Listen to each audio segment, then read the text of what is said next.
Hey guys, my name is Matsumiao, and welcome to another episode of Sunday Mailbox. This is a video series where you, the viewer, can submit your gaming-related questions, and then I will give my humble opinion on them. To get the formalities out of the way real quick, if you'd like to submit your own question that could be featured in an upcoming episode, you can do so by leaving a comment down below, or by sending me a Facebook or Twitter message. The first question today comes from Phil, and it is, what do you think of a castle rework where you could press a button next to his barricade that would quickly roll up the wall up or down? I gotta admit that this question sounded really familiar, so I dug around for like half a second and realized that it's actually an idea from Macy J. And I don't blame you for taking it from him, because it's actually a really interesting idea because it solves a couple of the problems that Castle has, mainly the fact that his barricades, usually at lower levels and even at higher tiers, can be a hindrance to the defensive team. How many times have you been roaming around, you hear offense plants a diffuser, you make your way back to the objective, but then you're met with a castle barricade? It puts you in quite a predicament. Now, this castle didn't do it maliciously. He doesn't maybe not understand the nuances of castle. He didn't realize you were roaming from that side, but still you then need to make a choice. Am I gonna tear down the barricade, leaving me incredibly vulnerable, not only because it makes a lot of noise, but because I have to go through that animation, making me an easy target? Or do I try to hit them from a different angle, which of course is gonna leave me less time to secure the objective, which may result in us losing the round? All because Castle put his barricade in the wrong spots. Well, with this idea, you click a button that's maybe on the door frame, for example, hit like the F key or the equivalent on console, and then it rolls up the barricade. That way, you're not stuck in an animation. It may make a lot of noise, so they might know where you're coming from, but at least you don't have to leave yourself as vulnerable.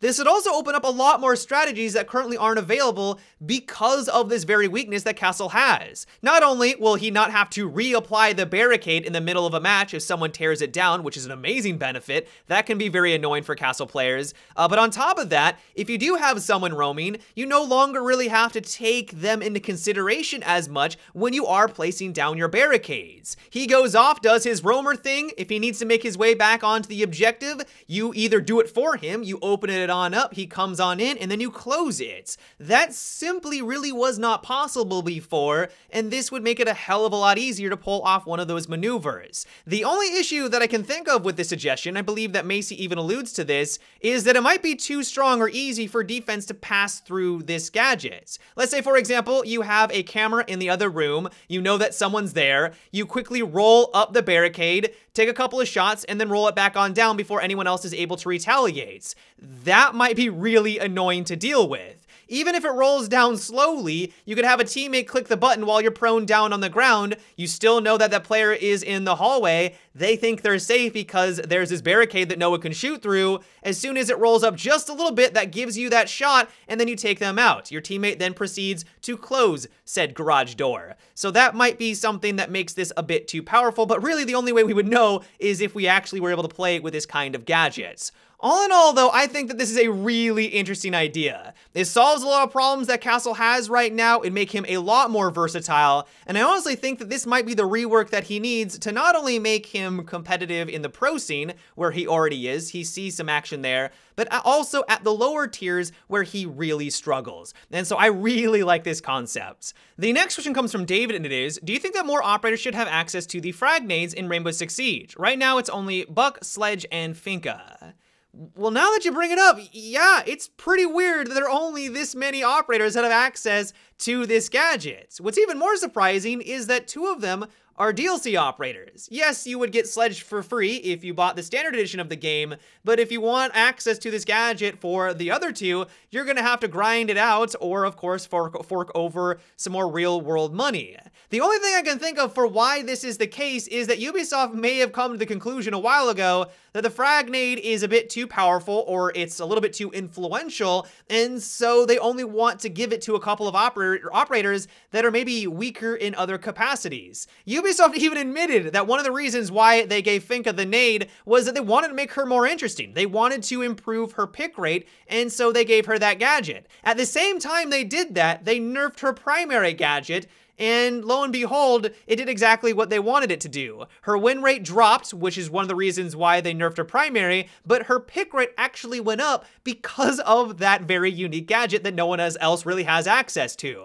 Really, the only other thing I can think of for why Ubisoft has made this decision is that they just simply do not want the offensive team to be filled with operators that have access to this gadget that would allow them to have a 5-stack of nades. Can you imagine 10 nades being flung around the objective or where you are? Like, that doesn't sound like fun. Like, yes, you can play as Jaeger, but as soon as those Jaeger devices are gone, or you didn't account for it and you didn't bring a Jaeger, that just doesn't sound like a fun gameplay experience. I would hope that Ubisoft's philosophy is that they want people to use their primary weapons to take other people out, and not necessarily their secondary gadgets. And so I think that might be another reason why they really haven't expanded the roster of operators that has this available. That said, though, it really makes you wonder, what are they going to do for future operators? Ubisoft wants to get the roster up to 100. By that point, are we really only going to have 3 operators that has access to the gadget? Like, that seems ridiculous. Why even have it in the game at that point? Like, eventually,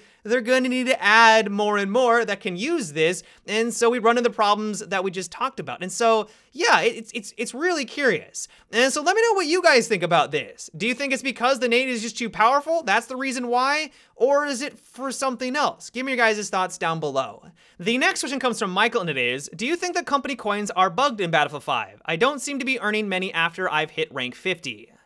Honestly, I'm not entirely sure. On the one hand, I'm hearing from people that DICE is aware of the issue. They're going to be giving more company coins in a future update. They realize it's very slow right now, and they're going to be resolving that at a later date. On the other hand, though, I am still getting company coins at the end of a round, which they said they were going to fix, and so is it fixed? I'm only getting about 100, which is really insignificant, but at least it's something, so I'm kind of getting my signals crossed. If this is the fixed update, though, and we're only supposed to get 100 at the end of a match, I will admit that that's really disappointing. I can only guess that the reason why they've done this is that eventually they're going to be adding in the microtransactions, which all of us expected to happen, and they want to make that company coin progression so slow that you're incentivized to just simply fork over some real-world money and not even bother with the in-game progression. It is nice that DICE is allowing us to buy these cosmetic items with the company coins. You don't have to spend any money, but if some of them cost like 30,000 renown, which is something that they included with these first DLC. One of the tank skins, for example, is 30,000 company coins. I think I said renown earlier.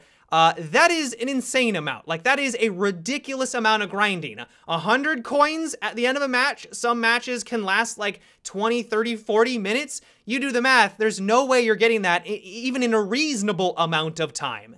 And so my hope is, even though it's a dim one, is that something is wrong with this progression. They haven't fixed it, and they are going to be going on in and increasing the amount of company coins that you earn at the end of a match. The reason why I say it's a dim hope, though, is that this is EA that we're talking about, and they do need to make money. Like, I understand this is a business for them. They do need to be able to fund the further development of the game, but if it's to the point where there is literally no way you're going to be able to buy these cosmetic items without spending hundreds of hours just to simply buy one item, that seems a bit absurd. And so either the new items that they're going to be adding aren't as expensive as that initial batch that we got for the first DLC, or they're going to increase the progression, but we're just going to kind of have to wait and see.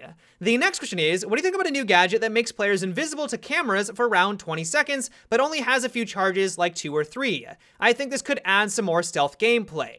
Well, if what you're saying is that you want Vigil for the offensive team, I could see them doing something like that. But if you're saying that this would literally be a gadget that anyone could use, or a bunch of operators could use, like your 3-speed operators, then I'm not entirely sure. Imagine Ashe, for example, using this gadget. Really anyone, it doesn't have to be Ashe, but I'm using her because she's probably the most terrifying. But imagine her now with a gadget that would allow her to be invisible to cameras for a short duration. She only needs to be invisible to them for a couple of seconds because she's just charging as quickly as she can towards that objective room. So even if you do have people on cameras watching for a rush, it's not gonna matter. And so I don't know if this should be a secondary gadget. If we do have an operator for offense, like Vigil for example, that might be a bit more reasonable. I am still a little hesitant about the suggestion, mainly just because of the things that we just talked about. Someone being able to get on the objective where no one on cameras knows that they're there, like that might be a bit game breaking, but if they had it where it was just like Vigil, where there was a fuzziness to the screen, maybe that would solve that problem. And so all in all, I'm not entirely sure about this. We might eventually see someone like this for the offensive team that's ultra stealthy, kind of maybe a mix of Cav or Vigil, for example. But I feel like it's going to be a long ways off, especially considering that Ubisoft has taken a firm stance that they don't really want to have identical operators for both offense and defense. But yeah, guys, that is about it for today's episode of Sunday Mailbox. I hope you enjoyed. Let me know what you thought about what we discussed in today's video. Would you like to see a Vigil on offense? Do you think that's not a good idea? Let me know down below in the comments. As always, if you'd like to submit your own question for an upcoming episode, you can also leave a comment or by sending me a Facebook or Twitter message. But until tomorrow, guys, have a good one and take it easy.